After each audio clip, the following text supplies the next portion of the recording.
Subscribe करें और bell दबाएं ताकि कोई खबर रह न जाए।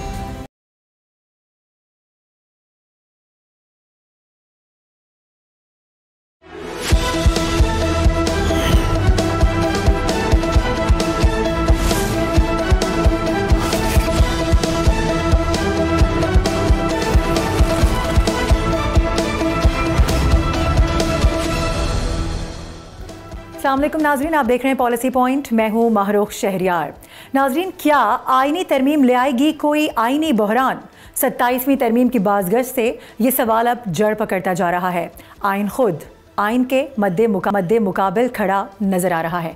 हुआ कुछ यूं है कि 27वीं आईनी तरमीम का मुजव्वज़ा मुसव्वदा पाकिस्तान के आईनी ढांचे में एक बड़ी तब्दीली का इंदिया दे रहा है। वफाकी हुकूमत ने पीपल्स पार्टी को जो मुसव्वदा पेश किया है उसमें आइन के अहम आर्टिकल्स 160, 213, इसके अलावा 200 में तरमीम की तजवीज़ शामिल है।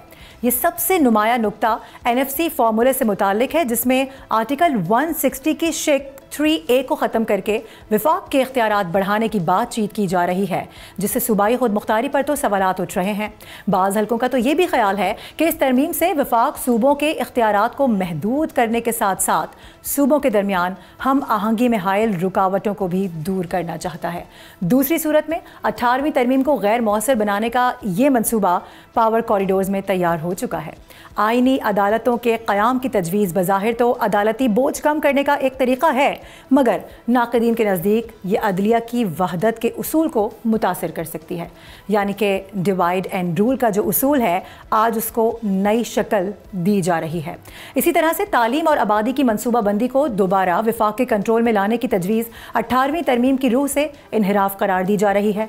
अब इलेक्शन कमीशन की तकर्री का नया तरीक़ाकार सियासी डेडलॉक ख़त्म तो कर सकता है, मगर शफाफियत के खदशात भी जन्म दे सकता है।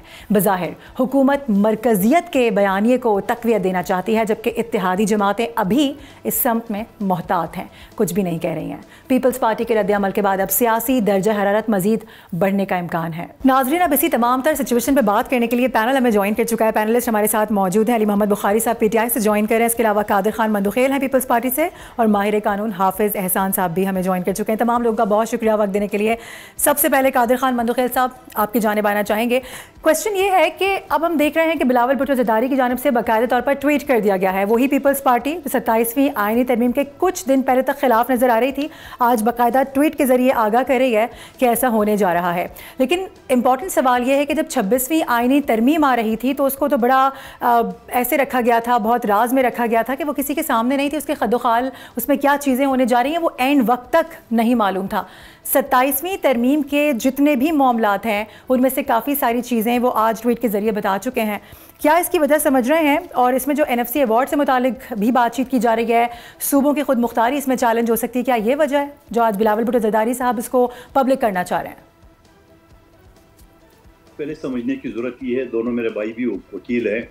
आइन का आर्टिकल 239 ये कहता है कि आप आइन में तरमीम कर सकते हो 1 मरतबा, 1000 मरतबा, 1 लाख मरतबा, उसको कोई लिमिट नहीं है। पहले तो ये समझने की ज़रूरत है कि आइन में तरमीम की जा सकती है आर्टिकल 239 के तहत, नंबर 1 बात। दूसरी बात ये कि क्या की जा रही है, ये क्वेश्चन है। आया सूबों के इख्तियारात कम किए जा रहे हैं, आया NFC अवार्ड कम किए जा रहे हैं, आया क्या करने के, ये अभी जब टेबल होगा तो उसे पता चलेगा। और थोड़ा सा मैं आपको पीछे ले जाऊँ माजी में 26वीं तरमीम के हवाले से, जहाँ मौलाना साहब ने ये बेड़ा उठाया था और मौलाना साहब ने PTI को भी ऑन बोर्ड में लिया था, और उसमें जो हमने जो शर्त रखी या क्लास रखा मिसाक की जमहूरियत के तहत कि आईनी अदालतें अलग होना चाहिए, PTI ने उसकी मुखालफत की, मौलाना साहब ने मुखालफत की, और पीपल्स पार्टी और नून लीग ने भी उसको उनकी मुखालफत को देख के उनके साथ एग्री हो गए कि ठीक है आईनी बेंच। जबकि मिसाक की जमहूरियत पे बाकायदा नवाज शरीफ साहब की और इमरान खान साहब के बेनज़ीर भुट्टो शहीद की और उनके दस्तखत मौजूद है, और मौलाना फजल रहमान साहब भी वो प्रिंसिपली जो है ना वो एग्री कर चुका था कि हाँ जी बनना चाहिए। तो अब सवाल ये कि जब ये टेबल होगा, और फिर मैं आपको ये भी बताता चलूँ कि यही 26वीं तरमीम जो PTI वाले ने मुखालफत पहले भी की थी, बाद में भी की थी, और उसके बारे में उन्होंने बाकायदा जो रऊफ हसन साहब जो उनके सेक्रेटरी तलाक थे, उन्होंने कहा ये तो तरमीम ही हमारी, तो मसौदा ही हमारा इतना अच्छा है। गौर खान साहब ने कहा मसौदा बेहतरीन है, हमने खान से सिर्फ इजाज़त लेने। अब ये जब खान के पास गए अडयाला जेल, उसने दी मोटी मोटी गालियाँ कि कमबख्तों में जेल में बैठा हो, तुम लोगों को आईनी तरमीम की पड़ी है, वो लोग मुकर गए। फिर उसके बाद असम्बली में जब ये टेबल हो गया तो असम्बली में पीटीआई ने मुखालफत नहीं की है, पीटीआई ने बाइकाट की है। बाइकाट का मतलब ये कि सेफ एग्जिट दिए हुकूमती पार्टियों को। यही बात तो फिर सुप्रीम कोर्ट के बॉयकॉट का मतलब तो मुखालफत ही है ना? नहीं नहीं नहीं नहीं नहीं, अर्गिज नहीं। ये डिस्कशन जो सुप्रीम कोर्ट में आया, तब सुप्रीम कोर्ट के जज साहब ने पूछा तो इनकी वकला ने बोला कि हमने तो बाइकाट की। उसने नहीं, आपने मुखालफत करनी थी। बाइकाट का मतलब ये कि आपने उसको रास्ता दिया। तो आज पीटीआई वाले ने उनकी मुखालफत नहीं की है बल्कि बाइकाट की है, क्योंकि मौलाना साहब के साथ वो एग्री हो चुके हैं। अब 27वीं तरमीम जो मुझे भी नहीं मालूम, अभी तक इन मेरे भाई दोस्तों को भी नहीं मालूम होगा, बिलावल साहब ने ट्वीट किया कि इनके ऊपर हुक्मरान पार्टी ने, शहबाज शरीफ साहब ने हमसे रब्ता किया है। अब रब्ता किए, क्या आएगा क्या नहीं आएगा ये तो आने वाले दिन बताएंगे। हो सकता है कि पीटीआई एक बार फिर कहे कि ये तो मसौदा ही हमारा इतना बेहतरीन है, जबकि आइन में तो गुंजाइश है, आप तरामीम तो कर सकते हो। सही, ठीक है। इस पर अली बुखारी साहब क्या मौक़िफ़ रखते हैं आप? वो तो कह रहे हैं कि आप लोगों की जानिब से तो इस पर बाकायदा तौर पर इख्तलाफ करना चाहिए था, लेकिन बॉयकॉट करके रास्ता दिया गया। और दूसरी बात ये भी है कि आर्टिकल 200 के हवाले से भी बड़ी बाज़गश्त है जजिस के तबादले से मुतालिक। इस पर भी पीटीआई की जानिब से बार बार आवाज़ उठाई गई है, मैं उस पर भी आऊँगी, लेकिन पहले इसका जवाब दीजिएगा कि अगर ये तरमीम लाई जाती है तो पीपल्स पार्टी का क्या, माफ़ कीजिएगा, इसका पीटीआई का क्या स्टांस होगा? पीटीआई क्या करेगी आगे? फिर एक दफ़ा बॉयकॉट करेगी या बाकायदा तौर पर इसके खिलाफ कोई ना कोई बात की जाएगी, किसी ना किसी तरह से आवाज़ उठाई जाएगी और इसकी मुखालफत भरपूर अंदाज में की जाएगी? जी बिस्मिल्लाहिर्रहमानिर्रहीम, बहुत शुक्रिया आपका। देखिए, ये 2-3 चीज़ें मैं बड़ी कैटेगरिकली भाई आपको क्लियर करता चलूँ। नंबर 1 ये कि जो अभी कादर भाई ने बात की आर्टिकल 239 में कॉन्स्टिट्यूशन में अमेंडमेंट, बिल्कुल ठीक है, कॉन्स्टिट्यूशन में अमेंडमेंट होती है। जुल्फ़िकार अली भुट्टो ने जब ये बनाया था तो अपनी ज़िंदगी में 7 अमेंडमेंट की थी। वो अमेंडमेंट्स होती हैं for the betterment of the people, for the sake of the people, ना कि वो अपनी हुकूमतों को अपनी चोरी चकारियों को छुपाने के लिए होती है, नंबर 1। और नंबर 2 चीज़ ये है, उसको करने के लिए तरीकाकार भी वज़ा कर दिया गया, और वो तरीकाकार यह है कि आपको 2/3 मेजॉरिटी ऑफ द पार्लियामेंट चाहिए होती है। अब पहली बात तो यह है कि जो बैठे हुए हैं वो सारे के सारे 4 सीटों पे बैठे हुए हैं। 17 सीटों वाले आके पूरे 25 करोड़ आवाम का मुकद्दर बना रहे हैं। This is pathetic, number 1। Number 2 चीज़ ये है कि जो आप 26वीं अमेंडमेंट पे आ गए, हम तो 26वीं अमेंडमेंट को पहले दिन से नहीं मानते हैं। पीटीआई वो वाहिद जमात है जिसके साइन कोई नहीं है किसी जगह भी मसूदे के ऊपर। आप बता दें कि किसी जगह हमने उसको किया हो, एक्नॉलेज किया हो, या इवन एंड अदरवाइज जब उसका इजलास होता है, हमारे मेंबर बैठते हैं और जो जजेस की बंदरबाट होती है और जज बनाने के लिए वोटें दी जाती हैं अपनी मर्जी का जज, उसमें अंदर बाकायदा नोट लिखाया जाता है कि जी हम इसको मानते नहीं है, और ना ही हम 26वीं अमेंडमेंट के तहत जो है किसी चीज को एक्नॉलेज करते हैं। लेकिन क्योंकि ये ऐसा बन चुका है कि हमें इसमें बैठना पड़ रहा है, इसलिए हम अंडर प्रोटेस्ट इसके अंदर बैठते हैं। सो जो बाइकआउट होता है, इट्स अदरवाइज इसको प्रोटेस्ट ही कहते हैं, इसको ना मानना ही कहते हैं। उसके लिए क्या ना मानने के लिए कोई सहीफा आएगा ऊपर से? नंबर 2। नंबर 3 चीज, ये तो हम सबको पता था कि 27th अमेंडमेंट आनी है। आज बिलावल साहब ने कह दिया, ये हम सबको पता था कि ये वकला के जो हमारे बार कौंसिल के इलेक्शन थे उसका इंतजार हो रहा है। यकम को इलेक्शन हुए और आज देख लें आप, संडे का दिन गुजरा और मंडे को ये चीज ऑन आ गई, ऑन रिकॉर्ड आ गई। तो बिलावल साहब से या पीपल्स पार्टी का तो मैं बड़ी सिंपल सी बात बताऊं, हमने तो इलेक्शन लड़ा है अभी, और अल्हम्दुलिल्लाह हमने क्लीन स्वीप रखी कि हमने बलोचिस्तान से, हमने फर्स्ट टाइम इस्लामाबाद से सीट जीती, हमने नॉर्थ पंजाब की 8 सीटों में से 6 जीती। सो पंजाब का लाहौर की 20 सीटों में से हम जो है 15 जीत गए। तो इनके अल्लाह पहले तो है कुछ ना, पब्लिक के लिए तो पहले ही हारे हुए थे। हम लोग इलेक्शन जीत के 60-60 हज़ार वोट से बाहर बैठे थे। जो वकला की आई बात, जो कस्टोडियन ऑफ दी, जिसको आप कहते हैं कस्टोडियन ऑफ दी कॉन्स्टिट्यूशन, उन्होंने भी इनको रिजेक्ट कर दिया। अब बात यह है कि 26वीं अमेंडमेंट आई, हम आज तक उसको नहीं मान रहे। हमने अपना इलेक्शन लड़ा 26वीं अमेंडमेंट के खिलाफ कि ये एक आपके आम इंसान के ऊपर, अदलिया के ऊपर कदगन मारी गई है। आपने जजेस के हाथ पांव बांध दिए और अपनी मर्जी के जज बैठा दिए। सो जो एक इंडिपेंडेंट जुडिशरी का कॉन्स्टिट्यूशनल कॉन्सेप्ट है, रिलीजियस कॉन्सेप्ट है, उसको उठा के सबऑर्डिनेट जुडिशरी बना दिया गया, मातहत इंस्टीट्यूशन बना दिया गया कि एक जज जो मुझे अच्छा नहीं लगता, मेरे खिलाफ फैसला दे रहे हैं, हम 4 पॉलिटिशियंस बैठेंगे, 4 वोटें देंगे, उसको उठा के कहेंगे जाओ जी तुम कोयटा में बैठोगे, आज के बाद यहाँ पर नहीं होगे। इस तरह आजाद अदलिया होती है। और बिलावल साहब ने जो ट्वीट किया, ये तो एक्सपेक्टेड था, क्योंकि अगर वो दावेदार हैं कि उनके नाना ने कॉन्स्टिट्यूशन दिया मुल्क को, तो हम इस चीज़ के बिल्कुल दावेदार भी हैं और खड़े होकर बात कर रहे हैं कि उसके नाना ने जो कॉन्स्टिट्यूशन दिया, जिसको वो बहुत ज़्यादा दावे करते हैं, और उसकी खंजर घोंपा किसी ने उसकी पीठ में, उसकी स्पिरिट में, उसकी सोल में, तो वो जो हैं वो बिलावल जरदारी साहब है। और अब वो एक और नया चीज़ लेकर आगे 27th अमेंडमेंट, पहले 26 तो डाइजेस्ट कर लें। वो दुनिया में मजाक बन चुकी है। किसी कॉन्स्टिट्यूशन में, मुझे दुनिया की मिसाल बता दीजिएगा आप, साउथ अफ्रीका से ले लें, और दुनिया के मुझे सारी कॉन्स्टिट्यूशन का बता दीजिएगा, अमेरिकन कॉन्स्टिट्यूशन का बता दीजिएगा, इवन आप जरा देख लीजिएगा ये जितने भी आपके जो कम्युनिस्ट मुल्क हैं इनका उठा के देख लीजिएगा, आपको ये चीज कहीं नजर नहीं आएगी जो ये पाकिस्तान में इम्प्लीमेंट की गई। जो सिविलाइज्ड नेशन है जहां पर लिटरेसी रेट 100% है वहां पर नहीं है। सो हम तो इसको मानते ही नहीं, हम तो 26वीं को नहीं मानते, तो 26वीं की बेस पे जो 27वीं है वो कैसे होगी? वो भी आधी रात को लेकर आई गई, ये भी देख लीजिएगा इसी तरह चोर दरवाजे से आएगी जिसके ऊपर अवाम नहीं होगी। और थर्डली लास्टली आपको एक बात बता दूं, 2/3 मेजोरिटी इनके पास पहले भी नहीं थी, आज भी नहीं थी, 17 सीटों से थे। हाँ, अब इनको एक और डकैती के तहत जो है वो स्पेशल सीट्स दी गई, तो ये जो स्पेशल सीट्स जिन्होंने दी वो भी इस गुनाह कबीरा और सगीरा के अंदर बराबर के शरीक हैं। ठीक है हाफिज एहसान साहब, क्या समझ रहे हैं? अभी तो 26वीं आईनी तरमीम ही इतनी मुतनाज़े है, इतनी ज़्यादा उसके ऊपर बात हो रही है, केसेस चल रहे हैं, आए रोज़ हम देखते हैं कि उसके ऊपर फिर बाकायदा तौर पर समाअतें होती हैं, बड़े सारे सवालात उठते हैं, वही इतनी मुतनाज़े है। ऐसे में अगर 27वीं तरमीम भी आ जाती है या लाई जाती है तो आप नहीं समझते कि ये आईनी तरमीम मज़ीद एक आईनी बहरान को जन्म देगी? बिस्मिल्लाहिर्रहमानिर्रहीम। एक तो यह है कि 26वीं आईनी तरमीम मुतनाज़ा नहीं थी, 26वीं आईनी तरमीम को मुतनाज़ा बनाया गया, क्योंकि उसकी बुनियादी वजह ये थी कि जो आपके पास ओरिजिनल ड्राफ्ट आया था कॉन्स्टिट्यूशनल कोर्ट का आया था, जिसके अंदर सारी पॉलिटिकल पार्टीज का इत्तेफाक था कि इस मुल्क के अंदर कॉन्स्टिट्यूशनल कोर्ट्स बननी चाहिए, और जो चार्टर ऑफ डेमोक्रेसी था उसको जिन बड़ी पॉलिटिकल पार्टीज ने साइन किया उसके बाद दूसरी पॉलिटिकल पार्टीज ने भी साइन किया या उसकी एंडोर्समेंट की कि कॉन्स्टिट्यूशनल कोर्ट बननी चाहिए। और दुनिया के 40 ममालिक से ज्यादा जो है कॉन्स्टिट्यूशनल कोर्ट बनती है, जिसके अंदर आपके कॉन्स्टिट्यूशनल मैटर्स, एडवाइजरी जुरिसडिक्शन या गवर्नमेंट रिलेटर्स जो है वो सुने जाते हैं, और बाकी आपका जो रेगुलर मैटर्स हैं वो आपकी एपेलेट कोर्ट्स जुरिसडिक्शन में आता है, और ताकि आपका जो इंस्टेंट जस्टिस का पैरामीटर्स जो है उनको बेहतर किया जा सके। अब ये है कि जब उसको डिबेट के अंदर आया गया तो पीटीआई ने कॉन्स्टिट्यूशनल बेंच का एक आइडिया दिया, जिसको मौलाना साहब ने एंडोर्स किया कि हमें इनको साथ लेके चलना चाहिए। लेकिन उस कॉन्स्टिट्यूशनल बेंच का जो 1 साल के अंदर एक्सपीरियंस आया, फ्रॉम डे 1 में ये कहता था कि ये एक्सपीरियंस चलेगा नहीं, क्योंकि जिस ऑब्जेक्टिव से आप इसको करना चाह रहे हैं वो ऑब्जेक्टिव पाकिस्तान की जो ग्राउंड सिचुएशन है उसके अंदर एड्रेस नहीं होगा, क्योंकि इसके अंदर कॉन्स्टिट्यूशन के साथ साथ जो कॉन्टेक्ट है वो बड़ा मैटर करता है।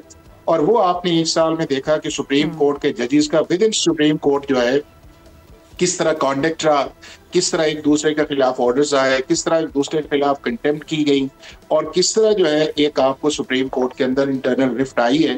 तो अब अगर 5 चीजें जो है अगर ब्रॉडली देखा जाए, चूंकि मेरे दोनों दोस्त बैठे हुए हैं, तो 5 चीजों के ऊपर जो है पाकिस्तान की सारी पॉलिटिकल पार्टीज का कंसेंसस था। और मेरा ख्याल ये है कि शायद पॉलिटिकल रीजंस की वजह से इफ एंड बट आएंगे, बट सारी पॉलिटिकल पार्टीज जो है सेंटर के अंदर रही हैं वो इस बात से इत्तेफाक करती हैं कि नंबर 1 पाकिस्तान का कॉन्स्टिट्यूशनल सिस्टम के अंदर जो आपका जुडिशरी है इसके अंदर रिफॉर्म्स आनी चाहिए, और ये जो आम आदमी को लिटिगेंट्स को साल लगते हैं उसके लिए इंडिपेंडेंट कॉन्स्टिट्यूशनल कोर्ट और एपेलेट कोर्ट में फर्क आना चाहिए। दूसरा, पाकिस्तान की सारी पॉलिटिकल पार्टीज का ये है कि जो आपका लोकल गवर्नमेंट सिस्टम है उसको आर्टिकल 148 को स्ट्रेंथन होना चाहिए। तीसरा ये है कि आपका जो सूबों का प्रोविंसेस का एक रिलेशन जो है जब 73 का बना तो फेडरेशन और फेडरेटिंग यूनिट से उसके अंदर आर्टिकल 141 से लेके आज 160 तक जो है उन आर्टिकल्स को रिकंसीडर करना चाहिए, चूंकि जब आप फेडरल गवर्नमेंट के अंदर हैं तो आपको अंदाजा है कि 18th अमेंडमेंट के बाद जो है किस हद तक जो आपका फेडरेटिंग यूनिट्स था वो एक्सीड किए कॉन्स्टिट्यूशन लिमिट से, और किस हद तक आपने सेंटर का रोल जो मिनिमाइज किया है। और उसकी एग्जांपल आपके पास ये है कि लॉ एंड ऑर्डर सिचुएशंस के अंदर भी सूबे जो है और सेंटर एक ड्रैगन स्टेज पे आते हैं। फाइनेंस कमीशन के अंदर देख लें कि 2010 से लेके 2025 तक बना ही नहीं है दोबारा finance commission.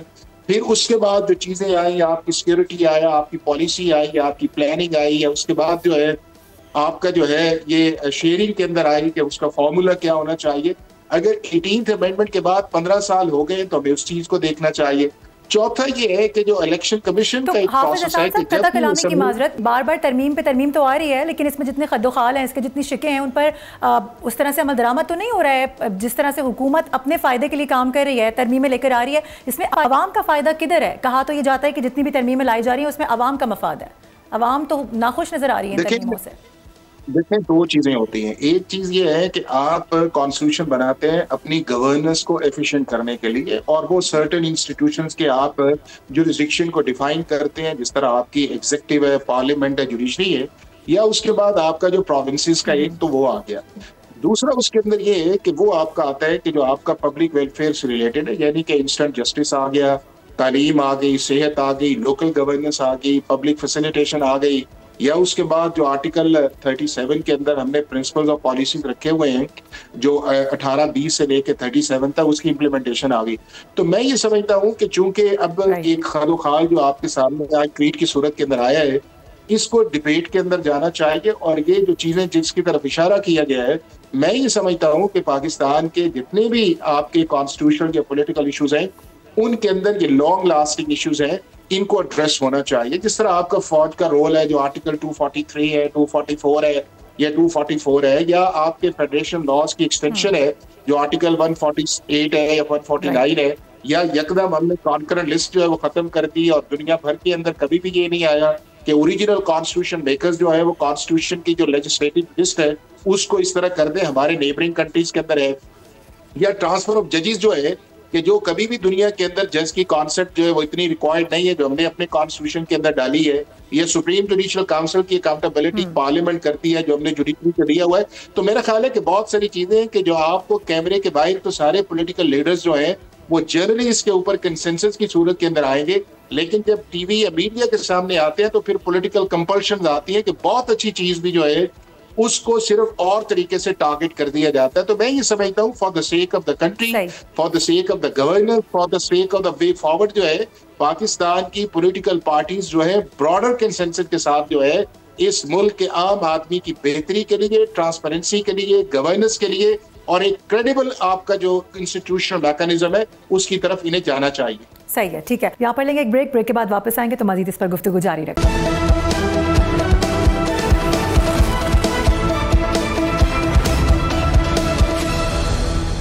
Welcome back. Ali Mohammad साहब, एक और बड़ा अहम नुकता इलेक्शन कमिश्नर की तकरीर से मुतालिक उस पर भी बातचीत की जा रही है इस तरमीम में कि अपोजिशन लीडर, जाहिर है वज़ीर आज़म और अपोजिशन लीडर मिलकर इसकी तकरीर करेंगे। अब हम देख रहे हैं कि महमूद खान अचकज़ई साहब का जो मामला है उनकी तैनाती भी अभी अटकी हुई है, तो आप समझ रहे हैं कि हुकूमत चाहती है कि बिलावल भुट्टो ज़रदारी अपोजिशन लीडर बने ताकि मतलब मर्जी के फैसले भी हों और चीफ इलेक्शन कमिश्नर भी मर्जी का हो, आगे भी सब अल्लाह खैर से अल्लाह। देखिए, बड़ी सिंपल सी चीज़ है, जो अभी मौजूदा चीफ इलेक्शन कमिश्नर साहब बैठे हुए हैं वो जनवरी के रिटायर हुए हैं, उनका टेन्योर जनवरी का खत्म है और ये आपका नवंबर स्टार्ट हो गया। सो बात ये 10 महीने 11 महीने का हिसाब कौन देगा भाई? ये पब्लिक एक्सचेंजर का पैसा कैसे नाजायज इस्तेमाल होता है? ये किसने किया, उनको यहाँ पर बनाया है? इन्हीं के अमेंडमेंट्स के जरिए आया ना, तो यही रिस्पॉन्सिबल है। इससे अवाम को कौन सा फायदा हो रहा है मुझे ये बता दें। अवाम को तो उनके ऊपर जो है वो कॉन्फिडेंस ही नहीं है। हमारे सामने, आपके सामने बैठे हुए हैं, हमारी पिटीशंस लगी, स्टे हुए, उसके अंदर जो है ड्यूरिंग दैट कहोगे सारे की सारे इलीगल एक्ट्स और नोटिफिकेशंस हो गए। सो बात यह है कि अदारों जो चलना होता है तो वो ट्रांसपेरेंसी से चलते हैं, वो ऑनेस्टी से चलते हैं, वो डिग्निटी से चलते हैं। तब तो हुआ आप 50 और अमेंडमेंट्स लें और उसे आप जो मर्जी करते फिर कहें जी रात को कहें नहीं दिन हो गया तो दिन हो जाएगा, ऐसे नहीं होता। आपकी कॉन्स्टिट्यूशन अमेंडमेंट्स हैं, आप 88th अमेंडमेंट भी आई थी एक जिया साहब के दौर में, क्या असर हुआ उस 8th अमेंडमेंट का, और उसने तबाही कितनी मचाई पाकिस्तान के अंदर। देख लें 58(2)B और पता नहीं क्या क्या चीजें ऐड हुई और उसके अंदर जाके क्या हुआ अल्टीमेटली। आप देखें पिछले 30 साल पहले चले जाएं, 40 साल पहले, तो आज भी खमायजा भुगत रहे हैं हम उस अमेंडमेंट का। तो ये जो 26वीं अमेंडमेंट आई, ये इस तरह नहीं होता, इतना आसान नहीं होता। अमेंडमेंट्स के लिए आपको पूरी फिलॉसफी डिस्कस करनी पड़ती है, आपको सारे लोगों का रहन सहन से लेके सारी चीजें उसकी फॉर एंड अगेंस्ट सारी चीजें बैठना पड़ता है। मैं 18th अमेंडमेंट की अगर आपको एग्जाम्पल दे दूं तो 18th अमेंडमेंट जब आई तो 18th अमेंडमेंट पे 2-1.5 7 सेशन हुए, हर पार्टी के बंदा उसके अंदर मौजूद था और वो कंसेंसस से चीज हुई। अमेंडमेंट्स होती है कंसेंसस डेवलप करके, ये तो नहीं होता कि एक पार्टी को जेल में रखने के लिए, एक पार्टी को स्क्रीन से बाहर रखने के लिए, एक पॉलिटिकल पार्टी को असेंबली में बनना जाने के लिए आप कह देंगे नहीं जी अब रिट्रोस्पेक्टिव इफेक्ट खत्म कर देंगे हम, तो वो खत्म हो जाएगा। आपने बनाए बेंचेस की बात की, दुनिया का कोई, मुझे आपने 40 के एग्जांपल बताई, मुझे आप बता दें हमने जब बात की थी, जब ये डिस्कस हुआ था तो हमने ये कहा था भाई ये बेंचेस आप जो बना रहे हैं या जो आप जो कॉन्स्टिट्यूशन कोड बनाएंगे इसका जज कैसे मुकर्रर करेंगे? ये तो नहीं है कि अपनी मर्जी के उठाए और उठा के लगा दिया आपने, वही काम हुआ। सीनियर लोग तो सारे के सारे बाहर बैठे हुए हैं, जो सीनियरिटी बेसिस पे हो, कुछ तो क्राइटेरिया होगा ना। तो आपने क्राइटेरिया नहीं रखना, जब आपने अपनी मर्जी के मनपसंद जज ला के बैठाने हैं और उनसे फैसले करवाने हैं, तो फिर काहे की 26th अमेंडमेंट, काहे की 27th, और कॉन्स्टिट्यूशन को कैसे आप इस लेटर एंड स्पिरिट में फॉलो करें। लेकिन एक चीज मैं आपको बताऊं, अवाम और नास के लिए, पब्लिक एट लार्ज के लिए, सब सुनने वालों के लिए, कि हमारे नजदीक, हमारे मुल्क में कुरान पाक के बाद अल्लाह और उसके रसूल के सुन्नत के बाद, कुरान के बाद सबसे इंपॉर्टेंट चीज जो है दैट इज कॉन्स्टिट्यूशन। बिकॉज के कॉन्स्टिट्यूशन ऑफ पाकिस्तान जो है उसका प्रेमेबल, उसका प्रदाया लिखा हुआ है कि इस मुल्क में कोई कानून ऐसा नहीं बनेगा जो अल्लाह और उसके रसूल के कानून के मुताबिक ना हो। सो द इशू ये है कि अगर उसके मुताबिक होगा तो ये उसको फॉलो करके होगा, और जो उसके अंदर कदगन करेगा, जो उसके अंदर अमानत में खयानत करेगा, जो लोगों के राइट्स सबुटाज करेगा, जो लोगों के राइट्स हड़प करेगा, खाने की कोशिश करेगा अपने इक़्तिदार के लिए, अपनी हवस के लिए, तो वो खाली अमानत में खयानत का मुर्तकब नहीं होगा, वो आर्टिकल 6 का भी मुर्तकब होगा। और आप देख लीजिएगा कि ये सारी की सारी अमेंडमेंट जो हुई हैं और जो आगे होंगी, क्योंकि अवाम तो इनके साथ है नहीं, अमेंडमेंट करने का 2/3 मेजोरिटी का राइट दिया गया, 2/3 मेजोरिटी अवाम को दी गई है। मतलब 25 करोड़ अवाम में से 20 करोड़ को जो रिप्रेजेंट करेगा, इनफैक्ट आसान फहम अल्फाज में बता दूं, वो कॉन्स्टिट्यूशन अमेंड कर सकता है। 17 लोगों से कर दिया, 30 लोग और मिलके वो कर दिया, तो इन्होंने लेके आनी है। मैं आपसे ये पूछता हूँ, अगर अपोजिशन लीडर भी वो हमारा नहीं लाएंगे, 91 सीट्स हमारी हैं, 16 सबसे बड़ी पार्टी है हमारी, 80 सीटें इंक्लूडिंग इस्लामाबाद की हमारी सीटों समेत अगर उनको साइड पे भी कर दें, तो उसके बाद भी ये बैठे हुए हैं और बड़े फराफदली से, बड़ी तहजीब से, मैं कहता हूँ बड़े ही ये मौजब बन के कह रहे होते हैं ये हो गया। भाई आप पहले अपने आप को तो डिफाइन कर दें, आप पहले इलेक्शन पिटीशन से डिसाइड कर दें, आप अमेंडमेंट लाना चाहते हैं, अगर आप इतनी ऑनेस्टी है सो आप मुल्क के लिए तो कर नहीं रहे, आप तो अपनी जात के लिए कर रहे हैं। बिलावल साहब ने कितनी अमेंडमेंट डिस्कस की, जजेस वाला पॉइंट मंदुखेल साहब से ले लेती हूं। मुझे ये बता दें कितनी जगह उन्होंने सीसी में डिस्कस किया। मैं एक आखिरी चीज आपको बताऊं, मैं एक प्रोग्राम में मेरे साथ थे जब 26 अमेंडमेंट आ रही थी, तो मौलाना साहब के हम्दुल्ला साहब मेरे साथ थे, उन्होंने सबसे पहले डिस्क्लोज किया कि जी पहले तो 81 जो छिक्के थी वो आई थी चेंजेस के लिए, जो 26 अमेंडमेंट में थी, और उसके जो बिलावल साहब ने बताई, और उसके बाद जो है फिर 56 हुई, और फिर उसके बाद चल चल के यहाँ तक पहुंचे। तो ये इतने बड़े कॉन्स्टिट्यूशन को, इतने बड़े मुल्क को डब्बे में मत बंद करें, आपके ये चले जाना, ये सदा बादशाही अल्लाह की, आज आप हैं कल कोई और होगा।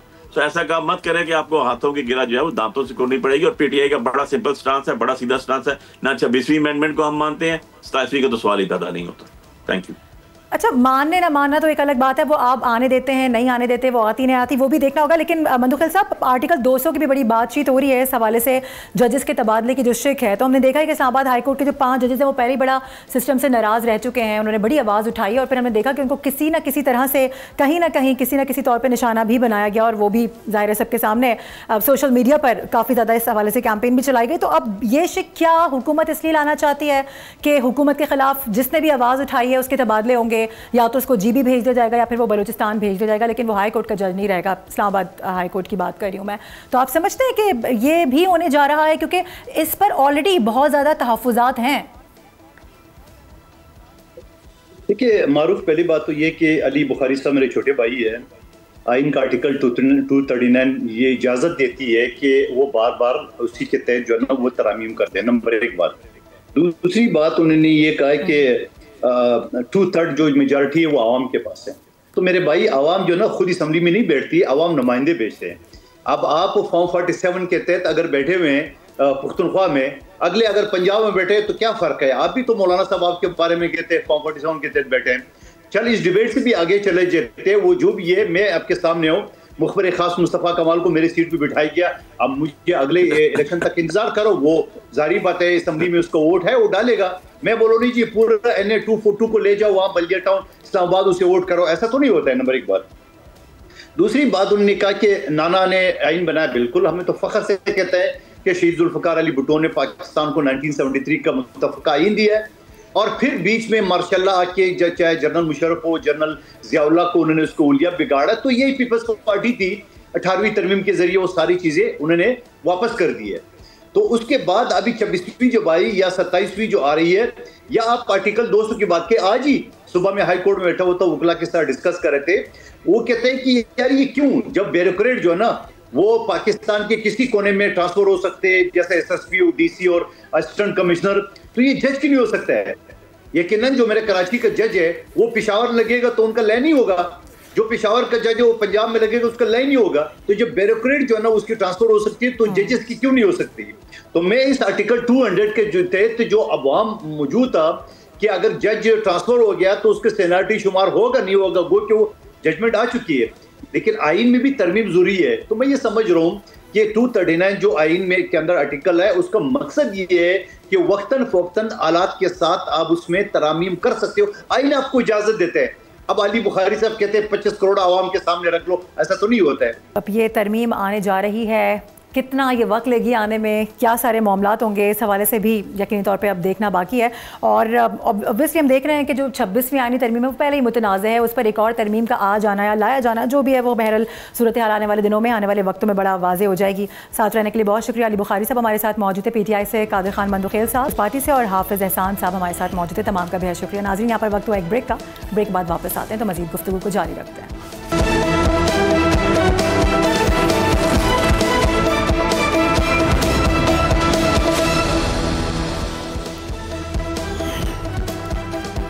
वेलकम बैक नाजरीन। सियासी हल्के क्या राय रखते हैं 27वीं तरमीम से मुतालिक, वो क्या सोच रहे हैं, उनके क्या तहफ़्फ़ुज़ात हैं, क्या बाज़गश्त हो रही है, इससे मुतालिक तो हमने जाना, लेकिन अब इस तमाम तर मामले पर हमने सोचा कि क्यों ना आज़ाद हल्कों का मौक़िफ़ भी लिया जाए। इसके लिए हमें ज्वाइन कर चुके हैं सरबराह पिलडाड अहमद बिलाल महबूब साहब, उनको वेलकम करेंगे। अहमद साहब, बहुत शुक्रिया प्रोग्राम में वक्त निकालने के लिए। किस तरह से देख रहे हैं, एक एक्सपर्टीज़ आपकी क्या कह रही हैं, ये जो आने वाली तरमीम है क्या ये इतनी आसान होगी, क्या इसका आना इतना ही ज़रूरी है जितनी ज़ोरों शोर से इसको लेकर आया जा रहा है? बहुत शुक्रिया। देखिए, ये कोई ऐसी चीज़ तो नहीं है जो अनएक्सपेक्टेड हो, क्योंकि 26वीं आईनी तरमीम के टाइम पे ही 27वीं आईनी तरमीम की बुनियाद रख दी गई थी। ये उसका अनफिनिश्ड एजेंडा है जो उस वक्त इसलिए मुकम्मल हो सका था कि इनके पास उस वक्त मतलूबा तादाद नहीं थी, और जिन पार्टियों की मदद से उन्होंने 26वीं आईनी तरमीम पास की थी वो इसकी कुछ चीज़ों से मुत्तफिक नहीं थे। अब चूँकि इनके पास नंबर आ गए हैं तो अब वो ये सब चीज़ें करना चाहते हैं।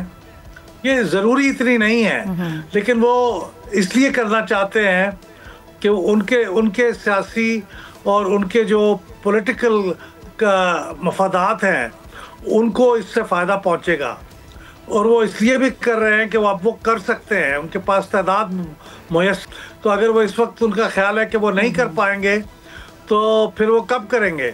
तो चंद एक ऐसी चीज़ें हैं जो इमरान खान साहब के ज़माने में भी हुकूमत करना चाहती थी, और कुछ ऐसी चीज़ें थी जो PDM की हुकूमत भी करना चाहती थी और अब ये हुकूमत भी करना चाहती है। जैसे NFC अवार्ड के तहत जो सूबों का शेयर है वो कम नहीं हो सकता, तो इस पाबंदी को ख़त्म करने की कोशिशें तो काफ़ी अरसे से हो रही थी। तो ये सारी चीज़ें बहुत एक्सपेक्टेड हैं। इसमें मुझे कोई अजीब बात तो मैं कुछ चीज़ों से ज़रूरी नहीं कि मुत्तफिक हूँ, लेकिन ये मेरे लिए हैरानी की बात नहीं है कि ऐसा हो रहा है। सही है। अच्छा, आप नहीं समझते कि 26वीं आईनी तरमीम जो कि पहले इतने मुतनाज़े उस पर केसेस चल रहे हैं, पहले ज़रा उसका फैसला हो जाता, उसके बाद ही तरमीम लाई जाती, इतनी भी क्या जल्दी है हुकूमत को? तो मैंने अर्ज़ किया ना कि जब किसी के पास हाथ में हथौड़ा होता है तो उसे हर प्रॉब्लम कील की तरह लगता है, तो वो चाहते हैं कि इस कील को ठोक दिया जाए इस वक्त, क्योंकि उनके पास तादाद मुयस्सर है, तो वो इसका इंतज़ार नहीं करना चाहते कल फिर ऐसा हो या ना हो। तो वो इस वजह से ये करना चाहते हैं, वरना अर्जेंसी तो कोई नहीं है। लेकिन ये चीज़ें ऐसी हैं जब उनको तादाद मुयस्सर तो कर गुजरना चाहते हैं। जी राइट। मैं ये भी जानना चाह रही हूँ जो NFC के तहत सूबों को मिलने वाली जो ये सारे मामलात हैं, इसमें जो कटौती और कमी हम देख रहे हैं बिलावल भुट्टो जरदारी को, क्या ये एक्सेप्टेबल होगा? क्योंकि इससे पहले ही इस तमाम तर मामले को लेकर पहले ही काफ़ी तनाज़ा खड़ा हो चुका है, सो इसको एक्सेप्ट करेंगे अब 27वीं तरमीम के बाद? चूँकि 18वीं तरमीम के मेन आर्किटेक्ट और मेन उसके सपोर्टर तो पीपल्स पार्टी थी, तो इसलिए उसमें कोई भी चीज़ जो पीछे की तरफ जाएगी या उसमें तब्दीली होगी तो वो उनके लिए बहुत मुश्किल होगा एक्सेप्ट करना। इसीलिए उन्होंने गालबन इत्तफाक का राय पैदा करने के लिए अपनी सेंट्रल एग्जीक्यूटिव कमेटी का इजलास बुलाया है, जो कि बहुत अच्छी बात है, एक जमहूरी तरीका है। लेकिन ये NFC अवार्ड का मामला हो या फिर वो एजुकेशन और पॉपुलेशन को विफाक के ज़ेर इंतज़ाम लाने की बात हो, ये दोनों बातें पीपल्स पार्टी के लिए ज़रा मुश्किल होंगी। सही, ठीक है। लास्टली मुझे ये भी बताएगा कि क्या ये आपकी नज़र में इतना आसान होगा? जिस तरह से हमने देखा 26वीं तरमीम के वक्त बड़ा सारा मामला ख़राब होता नज़र आया, फिर उसमें मौलाना फजल रहमान ने एक कलीदी किरदार भी अदा किया, वो इधर उधर भी बातचीत करते रहे, सालसी का किरदार भी अदा करते रहे। ऑलरेडी जो PTI है उनकी जानिब से तो उस तरमीम को भी चैलेंज किया गया है, तो अब 27वीं तरमीम का आना या ना आना, क्या समझ रहे हैं, किस तरह से इसको देख रहे हैं कि ये मामला मज़ीद बिगड़ता हुआ नज़र आ रहा है या इसके ज़रिए कोई ना कोई हल निकलेगा? देखिए, जितना ये बिगड़ा हुआ है उससे ज़्यादा तो नहीं बिगड़ेगा। ख़ासतौर पे जो आईनी बेंच की बात है, ये कोई थोड़ी सी एक ऑड सी बात है। ये दुनिया के अंदर के मुरवजा मॉडल्स में कोई ज़्यादा मकबूल मॉडल नहीं है। तो अगर ये आईनी अदालत की तरफ जाते हैं तो आईनी अदालत के तो मॉडल दुनिया में बहुत है, तो इसलिए शायद ये मसला किसी हद तक रिजॉल्व हो जाए जो इस वक्त 26वीं आईनी तरमीम में चैलेंज हुआ है, क्योंकि वहाँ पे तो आईनी बेंच और उस तरह की चीज़ों को चैलेंज किया हुआ है। तो अब ये अगर उस आर्किटेक्चर को बदल देते हैं तो फिर शायद वो चैलेंज भी फिलहाल कम से कम ख़त्म हो जाए। लेकिन ये काम निस्बतन पहले से ज़्यादा आसान इसलिए होगा कि पहले इनको दूसरी पार्टियों की मदद की ज़रूरत थी और इल्ज़ाम यह था कि कुछ पार्टियों के लोगों को इन्होंने ज़बरदस्ती उनसे वोटिंग करवाई है। लेकिन अब चूंकि इनके पास अपने नंबर मौजूद हैं, अगर पीपल्स पार्टी मान जाती है तो फिर शायद ज़ोर ज़बरदस्ती की ज़रूरत नहीं होगी, फिर शायद ये आसानी के साथ हो जाए और वो नाखुशगवार सूरत जो उस वक्त पैदा हुई थी वो शायद अब ना हो। ठीक है, सही है। यानी आप ये कह रहे हैं कि 26वीं तरमीम वाला मामला शायद अब नहीं होगा, क्योंकि नंबर गेम इनके पास जब भी ये चाहते हैं कि जितना जल्दी हो सके 27वीं तरमीम को भी लेकर आया जाए। सरबरा पिल्डर अहमद बिलाल महबूब साहब हमारे साथ मौजूद थे प्रोग्राम में साथ देने के लिए। बहुत शुक्रिया नाज़रीन। इसी के साथ प्रोग्राम का वक्त भी ख़त्म को पहुँचा है। इंशाल्लाह अगले प्रोग्राम में आपके साथ दोबारा हाजिर होंगे।